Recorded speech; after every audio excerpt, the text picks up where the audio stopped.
తాకట్టులో ఉన్న బంగారాన్ని విడిపించి ఆ రోజు ఆన్లైన్ రేటుకే మేము కొంటాం. Sharma gold company. జనవరి 1వ తారీఖు నుంచి డిసెంబర్ 31వ తారీఖు వరకు ద్వాదశ రాశిలో చివరిదైనటువంటి మీనరాశి వారికి ఏ విధంగా ఉండబోతుందనే విషయాన్ని క్లుప్తంగా మీకు తెలియజేయడానికి ప్రయత్నం చేస్తాను. ఇక ముఖ్యంగా గమనించుకున్నట్లయితే గ్రహ సంచారం చూసుకున్నట్లయితే మే 9 వరకు వృషభ రాశిలో సంచారం గురువు, తదనంతరం మే 9 నుంచి సెప్టెంబర్ 28 వరకు మిథున రాశిలోకి, అలాగే సెప్టెంబర్ 28 నుంచి నవంబర్ 11 వరకు కర్కాటక రాశిలో, నవంబర్ 12వ తారీఖు నుంచి డిసెంబర్ 28 వరకు కర్కాటక రాశిలోనే వక్రీకరించినటువంటి గురుగ్రహ ప్రభావం.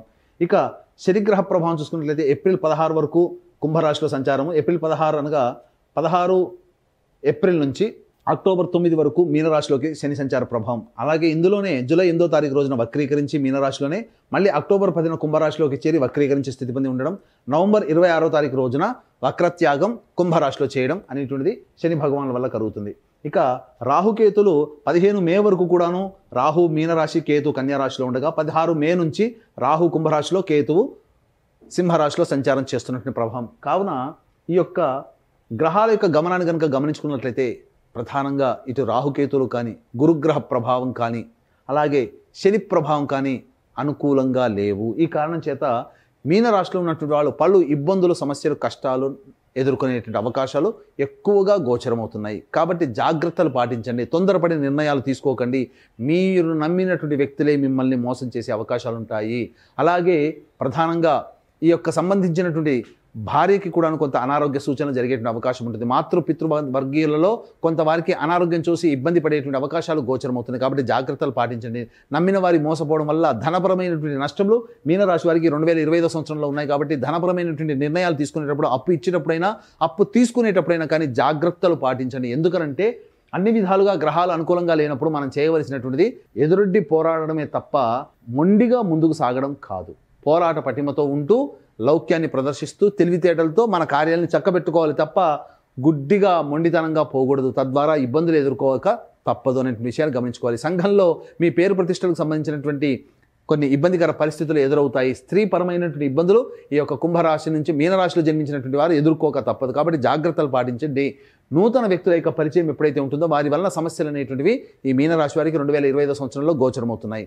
అయితే ఏ రంగాల్లో ఉన్నటువంటి వారికి ముఖ్యంగా గమనించుకుంటే 9 మే వరకు అనగా మార్చి వరకు కూడా గురువు వక్రీకరించే స్థితి పొంది ఉన్నటువంటి కారణం చేత జనవరి 1 నుంచి మార్చి 30వ తారీఖు వరకు అద్భుతమైనటువంటి యోగకాలం. గురువు కొంతవరకు యోగిస్తాడు, ధనపరమైనటువంటి సమస్యల్ని తీరుస్తాడు, అందులో సందేహం లేదు. మార్చి 30 నుంచి మళ్ళీ ఏప్రిల్ మే 5వ తారీఖు వరకు కూడా, మే 9వ తారీఖు వరకు కూడాను అనుకూలంగా లేదు. తద్వారా ఆ సమయంలో ఏప్రిల్ మే 9వ తారీఖు వరకు మధ్య ఉన్నటువంటి కాలంలో పరిచయం అయ్యే స్నేహాలని నమ్మకండి, వ్యక్తులని నమ్మకండి. తద్వారా కొన్ని సమస్యలు ఈ సంవత్సరం అంతంలో అనగా 2025 సంవత్సరం అంతంలో ఈ మధ్య ఏప్రిల్ అండ్ మే 9th లోపల పరిచయమైన వాళ్ళ వల్ల వచ్చే సమస్యల్ని అప్పుడు మీరు చవి చూస్తారు. కాబట్టి జాగ్రత్తలు పాటించండి. అయితే ఎప్పుడైతే 9 మే నుంచి గురుడు 9 మే నుంచి సెప్టెంబర్ 28 వరకు మిథున రాశిలో సంచారం చేస్తుంటాడో చిన్నపాటి సమస్యలు, చిక్కులు, గృహపరమైన చిక్కులు, గృహపరమైనటువంటి సమస్యలు, గృహపరంగా ఖర్చులు పెరగడం అనేటువంటిది ఈ యొక్క మే 9 నుంచి సెప్టెంబర్ 28వ తారీఖు వరకు ఉంటుందని చెప్పవచ్చు. ఇక సెప్టెంబర్ 28వ తారీఖు నుంచి నవంబర్ 11 మధ్యకాలం ఉన్నటువంటి 45 రోజుల కాలము ఈ యొక్క సంబంధించినటువంటి మీనరాశిలో సంబంధించినటువంటి వారికి అనుకూలమైనటువంటి కాలంగా చెప్పవచ్చు. అందులో ఏమీ సందేహం లేదు, అనుకూలమైనటువంటి కాలంగా చెప్పవచ్చు. ఎందుకంటే కుంభరాశిలోకి అక్టోబర్ 10న ప్రవేశం చేసి వక్రీకరించినటువంటి శని ప్రభావము లాభరాశి ఫలితాలు అక్టోబర్ 10 నుంచి నవంబర్ 11. అంటే సింపుల్గా చెప్పాలంటే గురువు సెప్టెంబర్ 28 నుంచి నవంబర్ 11 వరకు యోగిస్తే శని భగవానుల వారు అక్టోబర్ 10 నుంచి మీకు యోగించడం అనేటువంటిది జరుగుతుంది. తద్వారా ఏమవుతుంది, గురు శనుల యొక్క ప్రభావము యోగకాలం అనేటువంటిది సెప్టెంబర్ 28వ తారీఖు నుంచి ప్రారంభమవుతుంది. సెప్టెంబర్ 28 వరకు కూడాను కొన్ని కష్టములు ఎదుర్కోక తప్పదు. అనగా సంవత్సరాంతంలో శుభ ఫలితాలు పొందుతారు. మీ వెనుక మీ మంచి ఉన్న వాళ్ళు ఎటువంటి వాళ్ళు అనేటువంటిది ఇంతకుముందే చెప్పుకున్నాం. సంవత్సరాంతంలో వాళ్ళ యొక్క ప్రభావాలు తెలుస్తాయని చెప్పి, కారణం గ్రహాలు అనుకూలిస్తున్నటువంటి కారణం చేత మీకు ఆ విధమైనటువంటి ఇబ్బందుల నుంచి మీరు బయటపడతారని చెప్పవచ్చు. ఇక ముఖ్యంగా గమనించుకున్నట్లయితే శని 16వ తారీఖు వరకు కుంభరాశిలో సంచారం చేస్తుండడం కాబట్టి ఏలినాటి శని ప్రభావం.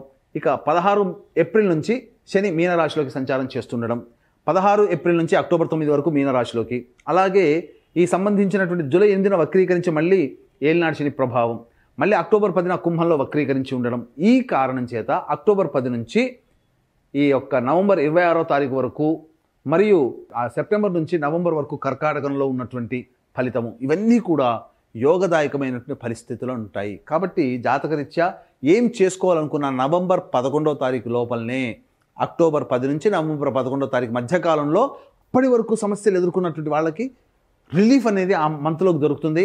అన్ని సమస్యలకి పరిష్కార వేదిక ఒక్క మంత్లోనే అన్ని సమస్యలు మీరు పరిష్కరించుకోగలుగుతారు. కాబట్టి తెలివిగా ఆ ఒక్క నెల పాటు మీ యొక్క సమస్యని పరిష్కరించుకునే మార్గాన్ని వెతుక్కోండి. తప్పకుండా ఆ సమస్యలు పరిష్కారం అవుతాయి. అక్టోబర్ 10 నుంచి నవంబర్ 11 31 రోజులు మీకు తిరుగుండదని చెప్పవచ్చు. ఇక గమనించుకున్నట్లయితే ప్రధానంగా ఈ యొక్క కుజగ్రహ ప్రభావంలో జనవరి 21 నుంచి ఏప్రిల్ 1వ తారీఖు వరకు కొంత మీకు మంచి చేరేటువంటి అవకాశం ఉంది. సోదర సోదరీమణులు మిత్రుల సహాయ సహకారాలు జనవరి 21 నుంచి ఏప్రిల్ 1వ తారీఖు మధ్యకాలంలో ఉంటుంది. తద్వారా రాని బాకీలు వసూలవుతాయి.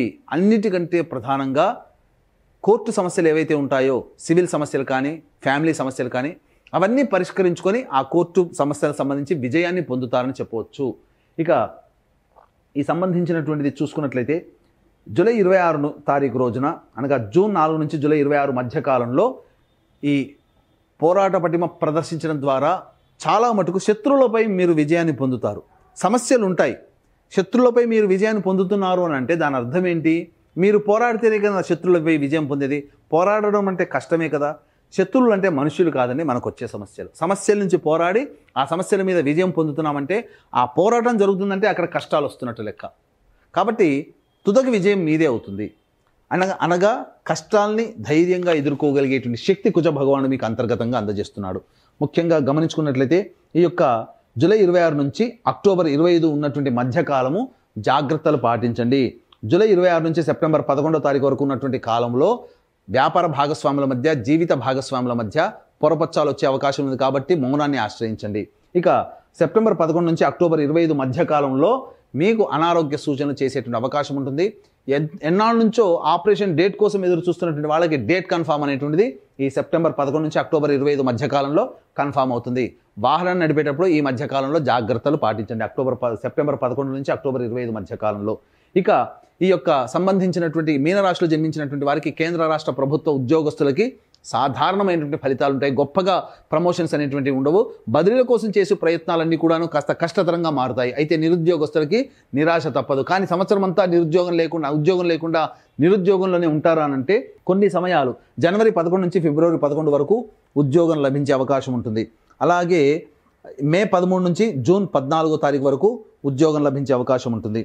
అలాగే ఆగస్టు 16 నుంచి సెప్టెంబర్ 16 మధ్యకాలంలో కూడా ఉద్యోగం లభించే అవకాశం ఉంది. కాబట్టి ఈ చెప్పినటువంటి 3 టైం పీరియడ్స్లో ఉద్యోగ మార్పులు కానీ నిరుద్యోగస్తులకి ఉద్యోగం లభించడం కానీ జరుగుతుంది. ప్రైవేట్ రంగంలో పనిచేసేటువంటి ఉద్యోగస్తులు ఎవరైతే ఉంటారో వాళ్ళకి సాధారణమైనటువంటి జీతభత్యములు పెరుగుతాయి తప్ప ఊహించినంతగా పెరగవు. అయితే ఈ యొక్క మీనరాశిలో జన్మించినటువంటి రాజకీయ నాయకులు ఎవరైతే ఉంటారో ప్రజల ఆదరణ కోసం ఎక్కువగా డబ్బులు ఖర్చు చేస్తారు. మీ పక్కన మంచిగా ఉండి మీ వెన్నంటి ఉండి ఉన్న వాళ్ళే మీకు గోతులు తవ్వే అవకాశం ఉంటుంది. కాబట్టి మీ మీద చెడు ప్రచారం అనేటువంటి జరుగుతుంది. అధికారుల వల్ల ఉన్నత స్థాయి వ్యక్తుల వల్ల కూడా మీకు ఇబ్బందులు అనేటువంటివి ఉంటాయి. అంతేకాకుండా మీరు ఏ పార్టీలో అయితే ఉంటారో ఆ పార్టీ పెద్దల యొక్క సహాయ సహకారాలు అంతగా లేకపోవడం వల్ల కష్టించి విజయాన్ని పొందే అవకాశము పోటీ చేసినప్పుడు ఉంటుంది. కాబట్టి అంత కష్టపడి డబ్బును నష్టపోయి అనేటువంటి విషయంలో జాగ్రత్తలు పాటించి నిర్ణయం తీసుకోండి. ఇక ఈ యొక్క మీనరాశిలో జన్మించినటువంటి సినీ కళారంగ ప్రముఖులు, అలాగే సినీ కళారంగంలో ఉన్నటువంటి వారు, 24 ఫ్రేమ్స్లో పనిచేసేటువంటి వాళ్ళు, నాటక రంగంలో ఉన్నటువంటి వాళ్ళు, అలాగే electronic and printing media, social media రంగంలో ఉన్నటువంటి వాళ్ళు, టీవీ సీరియల్స్లో పనిచేసేటువంటి వాళ్ళకి ఆశించిన మేర శుభ ఫలితాలు లభించవు. కాబట్టి కొత్త ప్రకటనలు, కొత్త వ్యాపారాలు అనేటువంటివి అనగా కొత్త ప్రాజెక్టులు సైన్ చేసేటప్పుడు ఈ యొక్క కళారంగంలో ఉన్నటువంటి వారు ఆచితూచి స్పందించండి. ఈరోజు కాకపోతే భవిష్యత్తులో ఇంకో రోజు ఉంటుంది. కానీ నిరర్ధకమైనటువంటి ప్రజాదరణ లేనటువంటి ప్రాజెక్టులో సైన్ చేయడం ద్వారా తద్వారా మీకే భవిష్యత్తు అగమ్య గోచరంగా మారుతుంది. కాబట్టి సైన్ చేసేటప్పుడు జాగ్రత్తలు పాటించండి. ఇక ఈ సంబంధించినటువంటి ఈ యొక్క మీనరాశిలో జన్మించినటువంటి విద్యార్థులు రాహు, శని, కేతుల యొక్క ప్రభావం, గురు ప్రభావం కూడా అంతగా లేని కారణం చేత జ్ఞాపక శక్తి కోల్పోవడం, తద్వారా చేస్తున్నటువంటి ఈ యొక్క రాస్తున్నటువంటి పరీక్షలలో కష్టే ఫలినట్టుగా పోటీతత్వాన్ని ముందు పెట్టుకొని మీరు ప్రయత్నం చేయాలి. సాధారణంగా మీకు ఉత్తీర్ణత శాతం కలుగుతుంది. అయితే కోరుకున్నటువంటి విద్యాలయాల్లో ప్రవేశం కోసం ప్రయత్నం చేసేటప్పుడు జాగ్రత్తలు పాటించండి. నిరాశ మిగలకుండా మీరు పోరాట పటిమతో మీరు ముందుకు వెళ్ళే ప్రయత్నం చేయండి. ఇక గమనించుకున్నట్లయితే ఈ యొక్క మీనరాశిలో జన్మించినటువంటి రైతులు ఎవరైతే ఉన్నారో వాళ్ళకి సాధారణమైనటువంటి దిగుబడి ఉంటుంది తప్ప గొప్పగా దిగుబడి ఉండదు. కొత్త పంటలకి ప్రయత్నం చేయకండి. ఈ మీనరాశిలో జన్మించినటువంటి లాయర్లు కానీ, అలాగే రియల్ ఎస్టేట్ రంగంలో ఉన్నటువంటి వాళ్ళు కానీ, మైనింగ్ రంగంలో ఉన్నటువంటి వాళ్ళు కూడా ఎక్కువగా నూతన ప్రాజెక్టులు అనేటువంటివి చేపట్టకండి. మీరు చేపట్టేటువంటి పనులు ఇంతకుముందు ఉన్నవే కొనసాగించుకునే ప్రయత్నం చేయండి తప్ప మీరు కొత్తవి చేపట్టుకోగానే ప్రయత్నం చేయకండి. అయితే ఈ యొక్క మీనరాశిలో జన్మించినటువంటి వారికి గురుబలం శనిబలం అంతగా లేని కారణం చేత ఈ సంబంధించినటువంటి ఎడ్యుకేషన్ ఇన్స్టిట్యూషన్స్, జ్యువెలరీ రంగంలో ఉన్నటువంటి వాళ్ళు, ఫుడ్కి సంబంధించినటువంటి వాళ్ళు, ఎఫ్ఎంసీజీ రంగంలో ఉన్నటువంటి వాళ్ళు, సూపర్ మార్కెట్లు, జనరల్ స్టోర్లు నడిపేటువంటి వాళ్ళు, తీర్థయాత్రలు, పూజా స్టోర్లు నడిపేటువంటి వారు, రోడ్ సైడ్ పళ్ళు వ్యాపారస్తులు, అలాగే రోడ్ సైడ్ కుకింగ్ వెండర్స్ అనగా పికిల్స్, కూరగాయలు అమ్మేటువంటి వాళ్ళు, వీళ్ళకందరికీ కూడాను సాధారణమైనటువంటి వ్యాపార ఆదాయం మాత్రమే ఉంటుంది తప్ప గొప్పగా ఉండదు. కాబట్టి నూతనంగా వ్యాపార విస్తరణకి అప్పు తెచ్చి చేసుకోవడం అనేటువంటి బుద్ధి తక్కువ పని ఇంకోటి లేదనేటువంటి విషయాన్ని గమనించుకొని ఉన్న వ్యాపారాన్ని నడుపుకోవడమే చాలా మేలనేటువంటి విషయాన్ని గమనించుకోవాలి. ఎందుకంటే గ్రహాలు అనుకూలంగా లేనప్పుడు మనం ఏం చేసినా మనకు అనుకూలంగా ఉండవు. కాబట్టి జాగ్రత్తలు పాటించండి.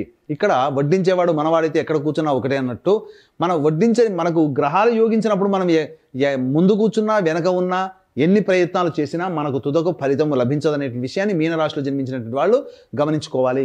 ఇక మీనరాశిలో జన్మించినటువంటి ఎడిబుల్ ఆయిల్స్, అలాగే ఆయిల్ వ్యాపారంలో ఉన్నటువంటి వాళ్ళు, మిల్లులు వ్యాపారం నడిపేటువంటి వాళ్ళు, అలాగే ఈ సంబంధించినటువంటి స్టీల్ వ్యాపారం, ఐరన్ సంబంధించినటువంటి వ్యాపారంలో ఉన్నటువంటి వాళ్ళు, ఈ యొక్క పెట్రోల్ బంకులో ఆటో ఆయిల్స్ నడిపేటువంటి వాళ్ళు, వీళ్ళకందరికీ కూడా చర్మముతో సంబంధమైనటువంటి వ్యాపారస్తులు, వీళ్ళకందరికీ కూడాను సాధారణమైనటువంటి ఫలితాలు ఉంటాయి. గొప్పగా చెప్పుకోదగినటువంటి ఫలితాలు అనేటువంటివి ఉండవు.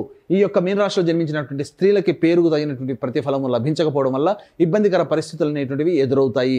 అంతేకాకుండా శ్రమ ఎక్కువగా ఉండడము, ఒత్తిడి ఎక్కువగా ఉండడము, చేసేటువంటి పనుల ఫలితం కూడా తక్కువగా ఉండడం, ఈ కారణం చేత అనవసరమైనటువంటి బాధ్యతలు నెత్తిన వేసుకోవడం అనేటువంటిది మీకు జరుగుతుంది. అంతేకాకుండా ఆరోగ్య సమస్యలు అనేటువంటివి తలెత్తేటువంటి అవకాశాలు ఉంటాయి. ముఖ్యంగా ఈ మీనరాశిలో జన్మించినటువంటి స్త్రీ పురుషులకి ఈ యొక్క సంబంధించినటువంటి ఎసిడిటీ ప్రాబ్లమ్స్, ఇండైజెషన్ ప్రాబ్లమ్స్ ఎక్కువగా గోచరమవుతాయి. వారసత్వంగా ఏవైనా బీపీ, షుగర్ లాంటివి ఎవరైనా కానీ ఉన్నట్లయితే ఇవి బయలుపడేటువంటి అవకాశాలు గోచరమవుతున్నాయి. కాబట్టి జాగ్రత్తలు పాటించండి. ఫుడ్ డైట్ కంట్రోల్లో పెట్టుకొని ప్రయత్నం చేయండి. తర్వాత చెప్పుకొచ్చేది ఏమిటంటే, కాలం కలిసి రానటువంటి సమయం ఈ మీనరాశి వారికి ఉన్నటువంటి కారణం చేత దైవానుగ్రహాన్ని పొందే ప్రయత్నం చేయండి. ఈ యొక్క మీనరాశి వారికి ఈ చెప్పినటువంటి ఫలితాలన్నీ కూడాను మీకు సంబంధించినవి కాకుండా, పెళ్ళైతే కనుక మీ భార్య లేదా భర్త మరియు సంతానం యొక్క జాతకం కూడా మీ మీద డిపెండ్ అయి ఉంటుంది, మీ మీద ప్రభావం చూపుతుంది. అలాగే పెళ్లి కాకపోతే తల్లిదండ్రులు, తోడబుట్టిన వాళ్ళ యొక్క జాతకం కూడా మీ మీద ప్రభావం చూపుతుంది. కాబట్టి ఈ యొక్క కుటుంబ సభ్యుల అందరికీ కూడాను ఈ మీనరాశిలో జన్మించినటువంటి వారికి జాతకరీత్యా అన్ని రకాలుగా 2025 సంవత్సరంలో ఏవైతే అనుకుంటారో అవన్నీ కూడాను, ఆ రెజల్యూషన్స్ అన్నీ కూడాను నెరవేర్చుకునే విధంగా మీకు కొన్ని గొప్ప యోగాలు అనేటువంటివి చేయాలనే సంకల్పంలో ఉన్నాము. అనగా ఏంటి? జాతకరీత్యా కలుగు విద్య, వివాహ, ఉద్యోగ, దాంపత్య, సంతాన, అనారోగ్య సమస్యల నివారణకి మరియు ఈ సంవత్సరం అంతా కూడా అన్ని రాశుల వారికి శని ప్రభావం పూర్తిగా ఉంటుంది. కావున కర్మదోషం, గత జన్మ కర్మదోషం తొలగిపోవాలి. కావున గత జన్మ కర్మదోష పరిహారార్థమై సర్వదోష నివారణ పూజలు, హోమాలు అనేటువంటివి ప్రతి నెల ఒక్కొక్క పుణ్యక్షేత్రంలో చేయాలని శ్రీకారం చుట్టాము. జనవరి 13వ తారీఖు రోజున శ్రీకాళహస్తిలో కానీ, శ్రీశైల క్షేత్రంలో కానీ ఈ కార్యక్రమం మొదలవుతుంది. ప్రతి నెల ఒక్కొక్క పుణ్యతిథి రోజున మీ కుటుంబ సభ్యుల అందరి గోత్రనామాలతో ఈ కార్యక్రమం చేయించడం జరుగుతుంది. సామాన్య మానవుడు కూడా పాల్గొనే విధంగా ఈ కార్యక్రమం రూపకల్పన చేయడం జరిగింది. కాబట్టి దీని రిజిస్ట్రేషన్ వివరాలు కార్యక్రమ తదనంతరం కాంటాక్ట్ చేసి పూర్తి వివరాలు తెలుసుకోవచ్చు. అలాగే తండ్రి వైపు 6 తరాలు, భర్త వైపు 6 తరాలు, తల్లి వైపు 3 తరాలు, భార్య వైపు 3 తరాల్లో కుటుంబంలో ఏవైనా దుర్మరణాలున్నా, అలాగే కుటుంబంలోని వ్యక్తులు 60 సంవత్సరాల లోపల ఏ విధంగానైనా చనిపోయినా, లివర్ ప్రాబ్లం, కిడ్నీ ప్రాబ్లం, క్యాన్సర్తో ఎవరైనా చనిపోయినా వాటిని పితృదోషం లేదా పితృశాపం అని అంటారు. ఇట్టి పితృదోష పరిహారార్థమే ప్రతి నెల ఒక తిథి రోజున ఈ యొక్క పితృదోష నివారణ కార్యక్రమాలు కూడా చేయించడం జరుగుతుంది. అవకాశం ఉన్న వాళ్ళు కార్యక్రమ తదనంతరం కాంటాక్ట్ చేసి పూర్తి వివరాలు తెలుసుకోవచ్చు. మీనరాశిలో జన్మించినటువంటి వారికి ఈ సంవత్సరం అంతా కూడాను ఆనందంగా ఉండాలనేటువంటి సదుద్దేశంతో చేసుకోదగినటువంటి సామాన్యమైనటువంటి పరిహారం, ప్రతిరోజు దత్తాష్టకం, కాలభైరవాష్టకం, రుద్ర కవచం రోజుకి 3 సార్లు పఠించండి. వీలు కుదిరినప్పుడల్లా ఈశ్వర ఆలయాన్ని సందర్శించుకునే ప్రయత్నం చేయండి. అర్చనాభిషేకాదులు జరిపించుకోండి. ఇవి జరిపించుకున్నప్పటికీ కూడా మీ యొక్క జీవితం 2025 సంవత్సరంలో విభిన్నంగా ఉంది అని అంటే మీ యొక్క జన్మజాతకంలోనే నడిచేటువంటి గ్రహ దశాంతర దశల యొక్క ప్రభావ ఫలితములు. కావున దగ్గరలోని మంచి ఉపాసనా పరులైనటువంటి జ్యోతిషుని సంప్రదించి వారి సలహాలు సూచనలు కనుక పాటించినట్లయితే మరింత మెరుగైనటువంటి జీవితాన్ని పొందుతారని ఆశిస్తూ సర్వం శ్రీ ఉమామహేశ్వర పరబ్రహ్మార్పణమస్తు.